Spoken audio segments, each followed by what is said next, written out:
Welcome to day one of our game development mastery journey. Over the next 62 days, we will go from absolute fundamentals to publishing our very own games. Today, we start with the foundation, understanding what game development really is. From genres and platforms to development pipelines and tools, we will lay the groundwork for everything that follows. Whether the goal is to become a professional game developer, an indie creator, or just understand how our favorite games are made, this is the perfect starting point. Game development is a multidisciplinary art. It's where logic meets creativity, where coding, storytelling, visuals, and sound merge to deliver interactive entertainment. Unlike traditional media like books or movies, games let the audience actively participate. Every button press, every decision, the player becomes part of the story. Development includes writing code, creating art, designing levels, composing music, writing narratives, testing, and polishing. It's about designing not just what the player sees, but also what they feel and do. To build a game, several disciplines come together. Programming forms the logic, how the game responds to input, how enemies behave, how physics work. Art and animation brings visuals to life, from character design to particle effects. Sound design uses music and sound effects to enhance immersion. Imagine a horror game without airy sounds. Writing gives a game a soul, creating story arcs, characters, dialogue, and lore. And game design orchestrates it all, deciding how the game plays, its rules, mechanics, and balance. In small teams, one person may wear multiple hats. In larger studios, these are often specialized roles. Understanding the basics of each will make us better collaborators and creators. Game genres define the type of experience players can expect. Platformers emphasize jumping and navigating through levels.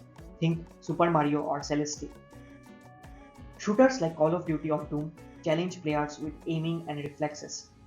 RPGs or role playing games focus on story, character progression, and immersive worlds. Skyrim and Final Fantasy are the examples. Puzzle games like Portal or Tetris challenge cognitive skills. Strategy games like StarCraft or Civilization test decision making and planning. Simulations like The Sims or Microsoft Flight Simulation attempt to replicate real world systems.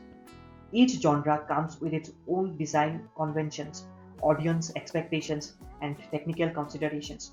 As developers, knowing the strengths and limitations of each helps guide our design choices. Games can be developed for a wide range of platforms. PCs allow for high performance experiences and are popular among indie developers. Consoles like the PlayStation, Xbox, and Nintendo Switch offer standardized hardware and a loyal user base. Mobile platforms, including iOS and Android, dominate the global gaming market, ideal for casual gamers. Web games are instantly accessible via browsers, often built in Unity or HTML5. VR and AR platforms like Oculus Quest or HoloLens push the boundaries of immersive experiences. Each platform comes with its own tools, constraints, and publishing process. As we move forward, we will build for PC and web first and later discuss how to adapt games to other platforms. Creating a game isn't a linear process, it's iterative and often unpredictable, but having a structured pipeline helps. First, start with concept. Everything starts with a spark, a unique mechanics, story, or gameplay loop. Then design. We define the game's rules, objectives, player journey, and user interface. Prototype. A quick, playable version helps test feasibility and fun. Then comes development, the bulk of the work. Writing code, creating assets, building scenes. We test. Testing. We hunt bugs, balance gameplay, and ensure stability. Polishing. Small visuals or audio tweaks make the game feel complete. Publishing. Releasing the game on platforms like itch.io, Steam, or mobile stores. Post release. Updating based on player feedback, fixing bugs, maybe even launching DLCs. Following this pipeline keeps us focused and helps plan realistic development schedules. In this course, we will gain hands on experience with industry tools. Unity will be our primary game engine.